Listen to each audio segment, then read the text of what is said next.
Hello? Yeah. All right, let's restart. This is the last panel session of the conference. We have 3 speakers. We will start with Andrea Blättler. Andrea Blättler is a scientific collaborator at the Institute of Philosophy in Goethe-Universität Frankfurt am Main. She is currently preparing her dissertation on a social philosophical reading of Spinoza's theory of individuation and the conception of body and mind, a part of which of her dissertation has recently appeared as an article titled Socializing Minds, Socializing Bodies, Implications of a View to the Bodily Side of Martin Lenz's Spinozist Theory of Mind in the Journal of Spinoza Studies. In October 2023, she co-organized an international workshop with Chantal Jacquet in Frankfurt on Jacquet's wonderful book, I should say, Affects, Actions and Passions in Spinoza, The Unity of Mind and Body, from 2019. The title of her presentation today is an interrogation, Affective Death, Central to Embark on a Spinozist Journey of Beatitude Within Society. The floor is yours, Andrea.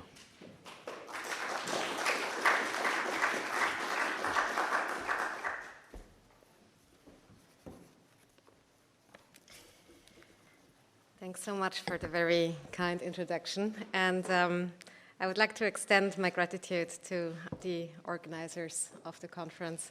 And I think that this exchange on negativity in Spinoza is really something that should maybe also be pursued.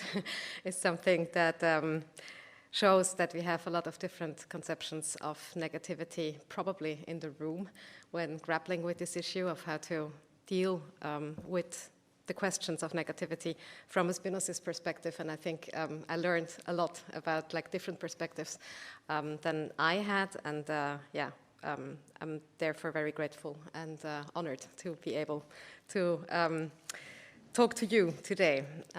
My remarks, as said, it's a question mark in the title, and the character of my thought, I would say, is indeed a bit, it's work in progress, but it's also experimental work with Spinoza, so trying to, in a way, on the systematic basis of what I read in Spinoza, do something with it in a social theoretical realm.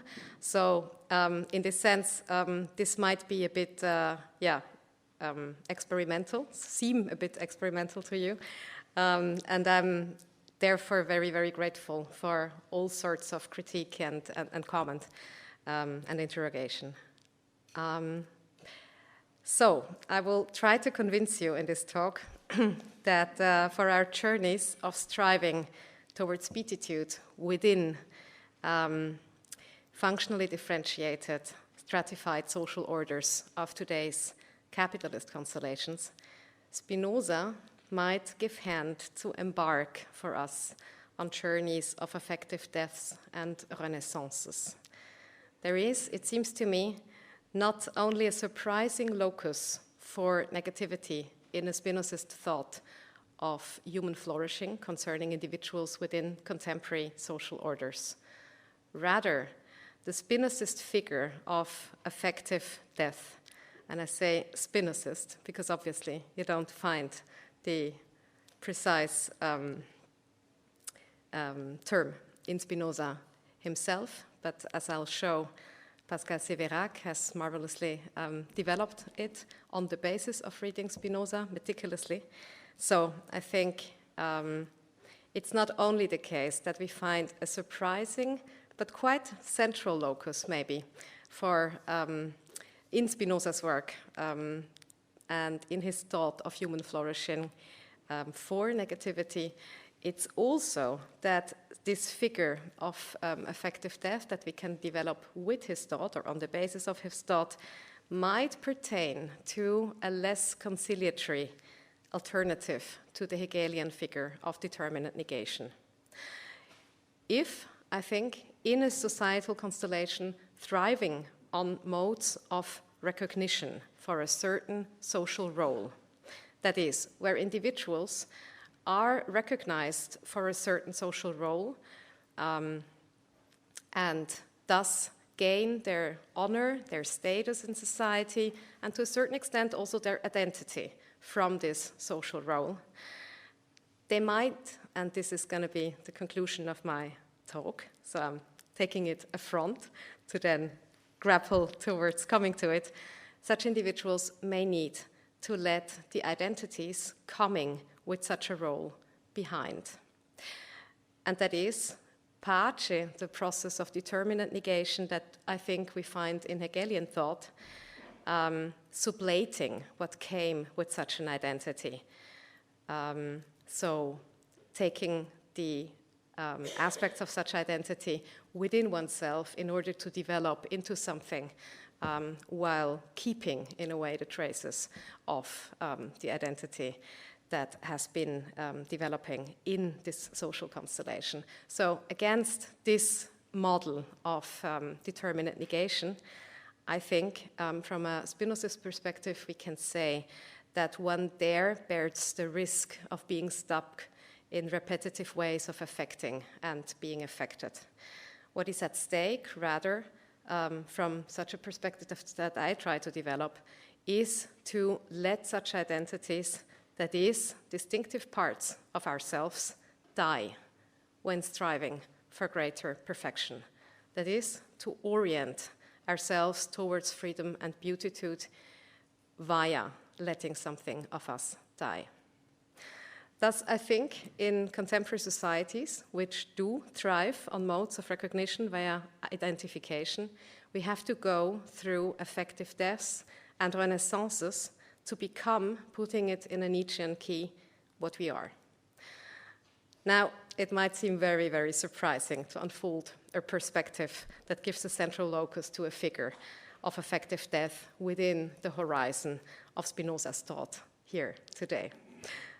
After all, Spinoza not only clearly considers what destroys one's ratio of movement and rest, one's form, as harmful, in the lemma 4 to 7 in the second part of the Ethics, but rather, and you might recall this, he very famously holds that a freeman thinks of nothing less than death, that his wisdom is a meditation on life and not on death, in the 67th proposition of Ethics 4. Yet, so I'm aware that this is a surprise to present a perspective that works on the figure of death with Spinoza, and I think, and I present it here as said, an experimental thought, because I think it is a means of giving us tools to think issues of negativity within a Spinozist horizon, and thus also defend the Spinozist framework against Hegelian critiques not to be able to do so. So, therefore, I think we should try to elaborate on whether or not it is not possible to think of a productive thought of death within Spinoza's framework. So, as Pascal Sévérac, in order to defend himself against this critique, rightly explained, first, Spinoza does not actually hold that death does not figure in a free man's thought. He only holds that it is the last, the smallest object of his thought. Secondly, Spinoza himself, in fact, meditates on death in the famous Scholium on the Spanish poet, in the fourth part, proposition 39.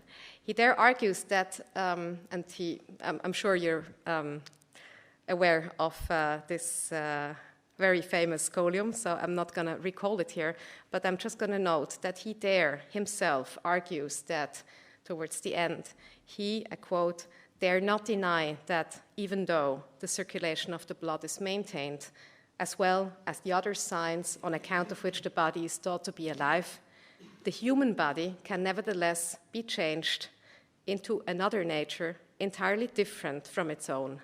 And he continues, for no reason compels me to maintain that the body does not die unless it is changed into a corpse. So there seems to be a meditation, even a typology maybe, of thinking about death in Spinoza that is not he always stops at the points where he deals with the issue in order not to give rise to superstition, as he says. But I think this can be developed, and Pascal Sévérac, in his work Renaître, Enfance et éducation à partir de Spinoza, has, I think, marvelously read certain parts of the ethics in order to arrive at such a thought. And in the same scholium, and you might remember that, he links this reflection on the Spanish poet, so on something that is, in a way, move back towards a lesser state of perfection in the case of the sick Spanish poet who loses his memory. He there does not stay with the Spanish poet case as such, but he links this to his discussion on childhood, because he says, if this seems incredible, the case of the Spanish poet, what shall we say of the infants? And thus the discussion of childhood in the 39th scholium of the fifth part is linked to the discussion of death in the scholium on the Spanish poet by Spinoza himself, because that's the place where he most extensively discusses childhood, the 39th scholium of the fifth part.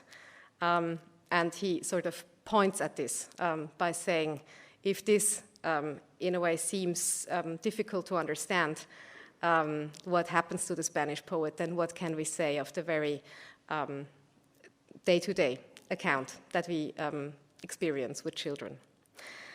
And lastly, as a last reason for dealing with death in Spinoza's framework, considering life of complex individuals in the context of societies we live in today, it might turn out, I think, that a certain meditation on death is in fact maybe even a necessary part of our meditation on life.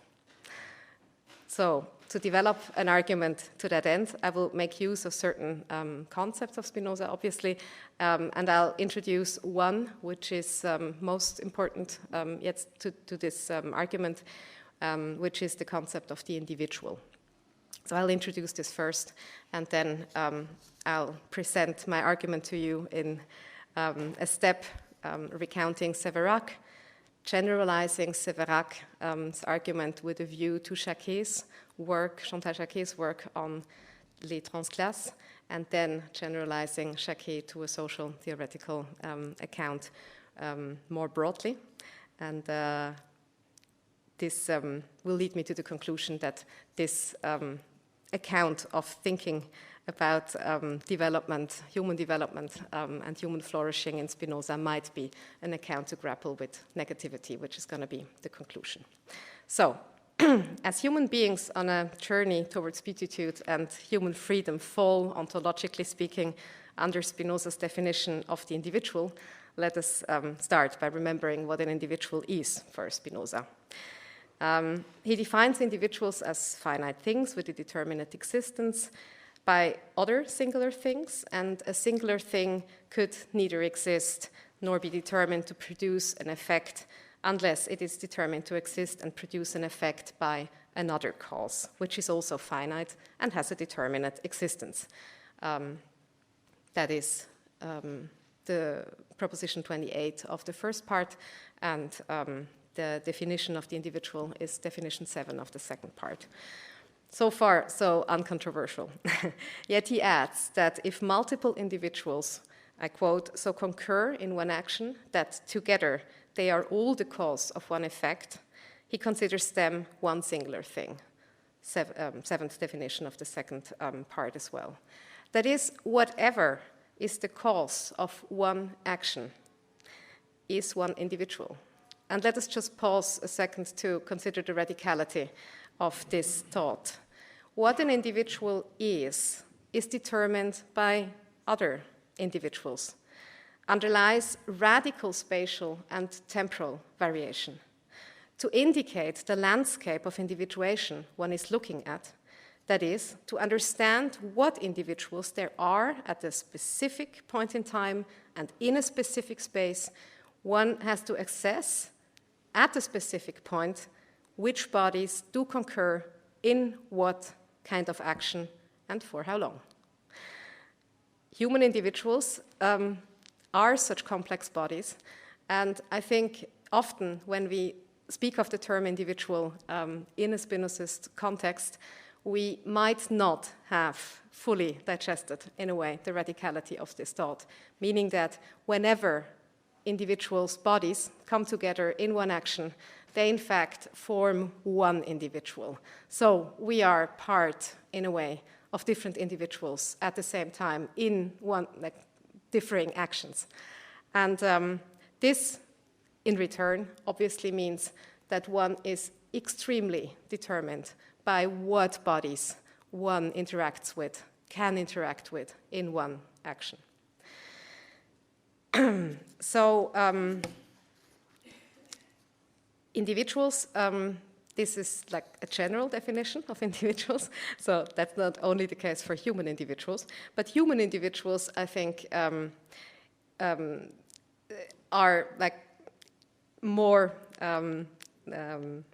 tending towards thinking themselves as individuals, not in a way being connected to other individuals. So it's important to point out that this is the case for all individuals, but specifically also for human individuals in a framework of individualist, like methodological individualism in a lot of philosophical accounts. Now, but human individuals for Spinoza are complex bodies and corresponding minds. They are composed of a great many individuals of different natures, each of which is highly composite. And each of these highly composite bodies is affected by external bodies in very many ways, which is consequently also the case for the human body itself. This is all from the small physics after this, the 13th proposition of part 2. So this is to mark out the specificity of the human individual. A human body, to be preserved, requires a great many other bodies by which it is, as it were, continually regenerated, as postulate 4 goes. Thus, a human body and the diverse bodies composing, affecting, and regenerating it are continuously in exchange with other bodies. In this, they are affected by other bodies, which in turn they affect, and are able to move and dispose in a great many ways. We thus see, and this is why I'm sort of presenting what you obviously know from the small physics to you in a very explicit manner, we thus see from that to understand what a specific individual, a human individual is, and what it can become is, in order to know this, it is essential to know its modes of affecting and being affected, and thus the ambient bodies around it that affect it and that it affects. Now, as the 39th, the scholium to the 39th proposition of part 5 says, that's so famous that I'm not going to elaborate on this very long, but Spinoza introduces the scholium by saying that we live in continuous change. And the predicament of living in continuous change, he doesn't really justify at this point in the 5th part of the Ethics, but it obviously follows from his ontology, I would say. And thus he, from there on, in a way, in the scholium, deals with the question of what do we strive for, considering that the predicament that we live in continuous change. He argues that if we change for the better or the worse, we are called happy or unhappy, hence the link to beatitude, respectively. And his example is that if one transitions from the state of childhood to the state of a corpse, one is called unhappy, whereas if one can remain in a healthy body and mind for the entire duration of one's life, one is called happy. But what is a healthy body and healthy mind? It is a body that is capable of a great many things, we know. As such, a body corresponds to a mind that knows a lot about itself, nature, and things. Spinoza therefore holds that in this life, then, we strive especially that the infant's body may change as much as its nature allows and exists into another capable of a great many things and related to a mind very much conscious of itself, of God, and of things. That is, we strive especially that the child's body changes to a more capable body related to a mind more conscious of itself, of God, and of things. In Renaître, I'm now passing to explaining how Sévérac explained that.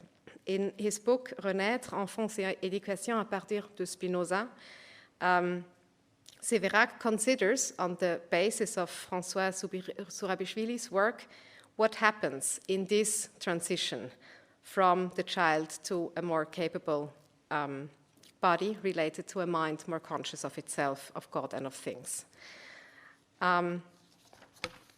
Sévérac argues, pace Sourabichvili, that it is not a development, but in fact a transformation that happens at this point in time.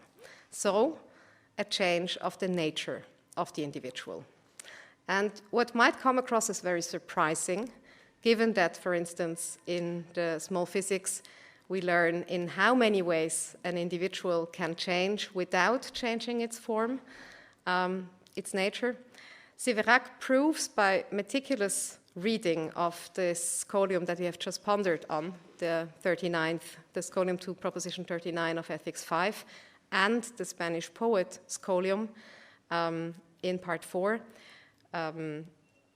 that it is not only possible to read the transition from the child to the adult as a transformation, a change in nature, but that it also solves us from problems that Sourabichvili's accounts leave us with in thinking about childhood.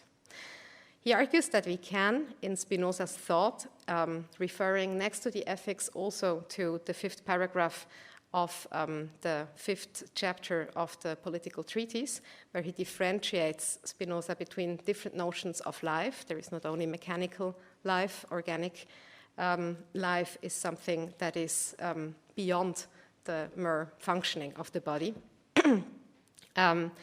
And on this basis, Sévérac introduces the idea that we could, with Spinoza, assume a distinction between organic and affective life, and correspondingly, organic and affective death. And this helps him solve the problem of what happens to the child.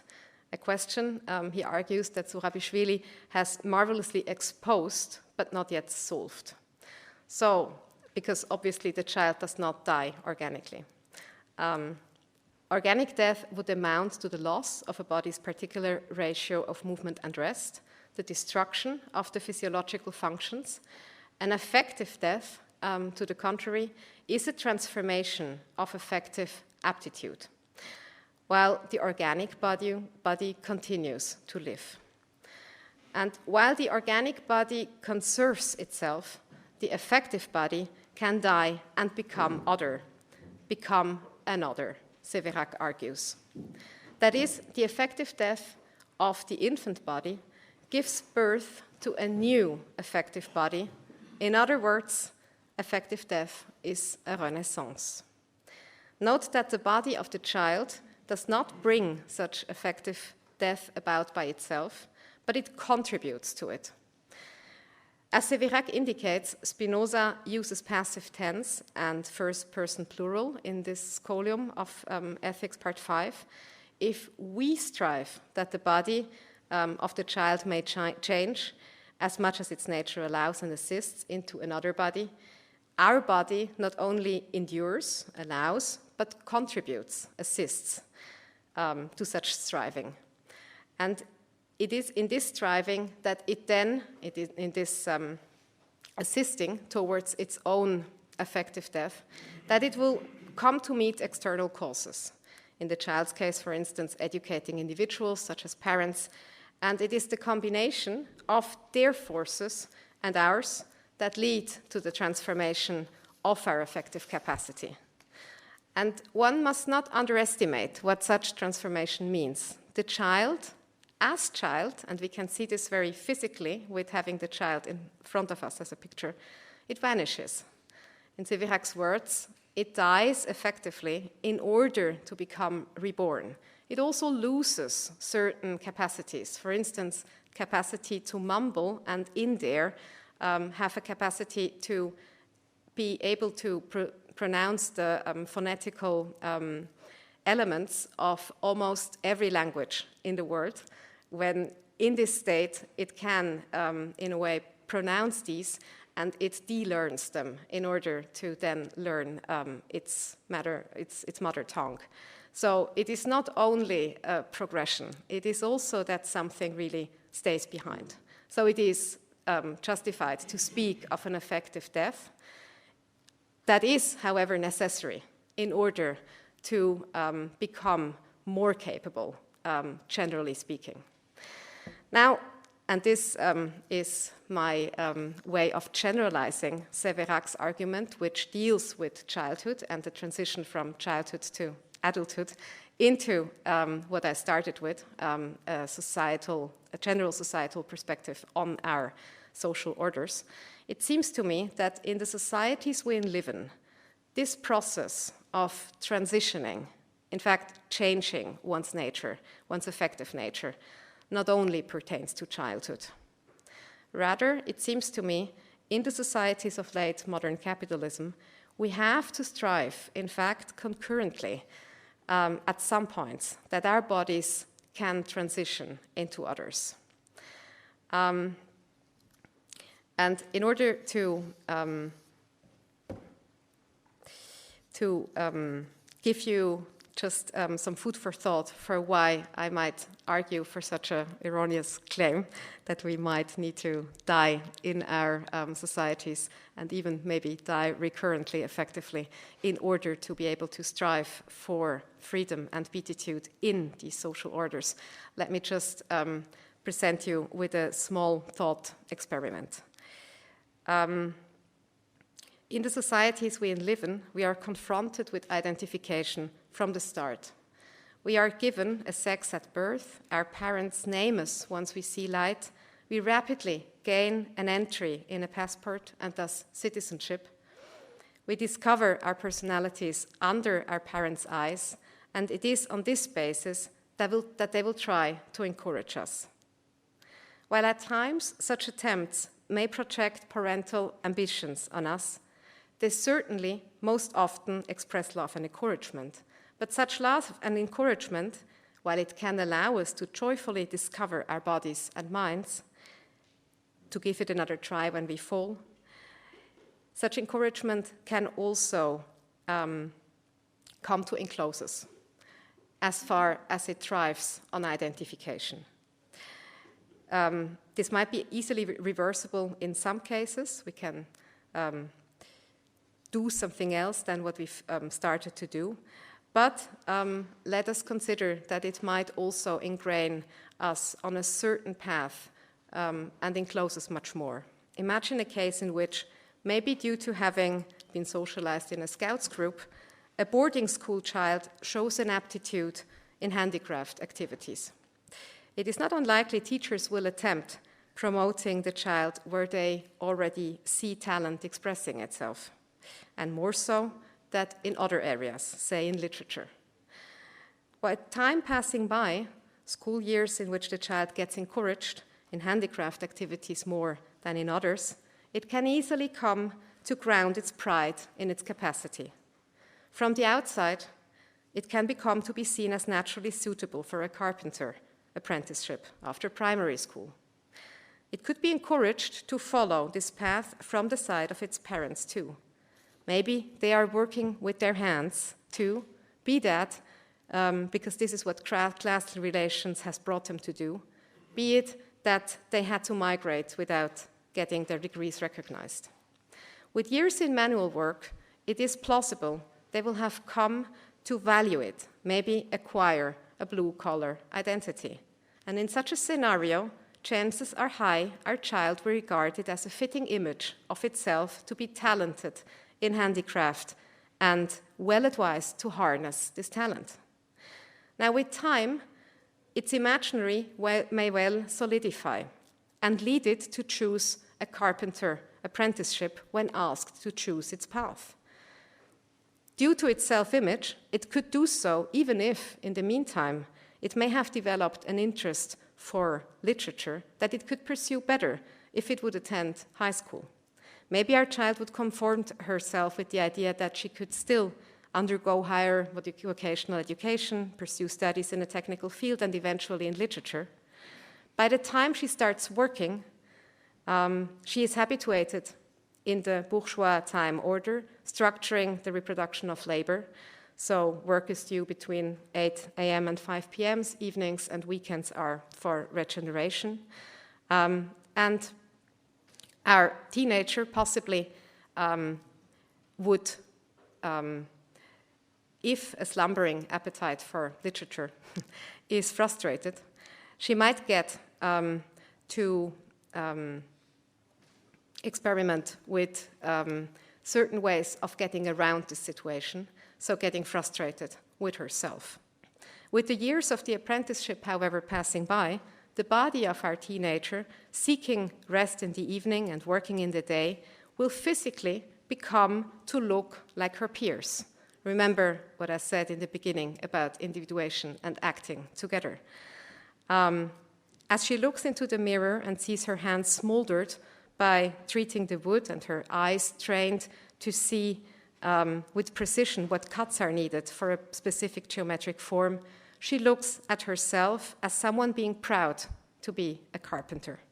It will seem natural for her to embrace the identity of a carpenter. She might join a union. Together they will organize the workplace, seek better working conditions, and eventually demand respect for their craft. Thus, the young adult we are looking at will easily be receptive when social democratic politics address her in the language of recognition of her work and her talent and her identity as a carpenter. In some 25 years of shaping oneself in a specific way within a stratified society, one can silently acquire an identity corresponding to the strata one is surrounded by. Such an identity, as in our case, can go back to early expressions of one's childhood body, which led the parents to suggest that we follow a certain talent.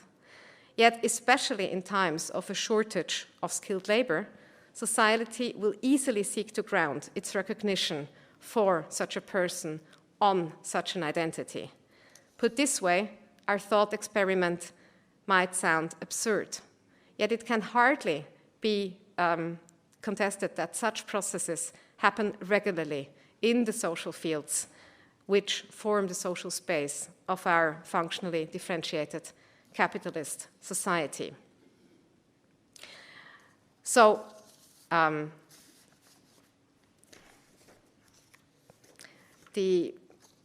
having time in mind, I'll try to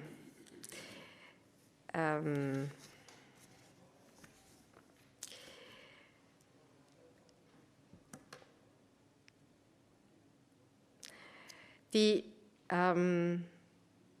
thought experiment that we just heard is not very far away from what Chantal Jacquet describes in her book on class transitions, because there are numerous passages where she describes and where other authors describing class transitions, such as Edouard Louis, for instance, describe how it is important and necessary to unlearn certain things, to leave certain behaviors behind in order to become something, an individual that is more capable of knowing, of acquiring freedom and striving for beatitude. Because for this, what we need, as Ethics 4 holds, variation in the kinds of nourisher and the kinds of things we surround ourselves with. And such variation is what is enclosed by a certain specific social role that we need to perform for our lives, that thus becomes ingrained in our body as a specific habituation and identity that enshrines us in a specific way of affecting and being affected, which does not let other ways of affecting and being affected, other ways of coming together with other individuals in actions evolve. And if this is so strong that one entire body is formed by years of being habituated in a certain way, in a certain form, then it is not implausible that one might need to let such a part of oneself that encloses oneself die in order to become what one is, in order to proceed to a more capable body and mind. And you might see the connection here to the childhood case, which also, as referred, in fact, loses something. I refer to the capacity to mumble. So obviously, such processes of transitioning hurt a lot because this identity that is left behind is something that one is not only habituated in and that not only encloses oneself, but that forms one's identity. But in order for a progression towards more capability to be able to succeed, as in the child's case, the child needs to de-learn mumbling in order to speak a mother tongue. And individuals in functionally stratified capitalist societies might, at certain times, need to de-learn some aspects of themselves in order to become what they are.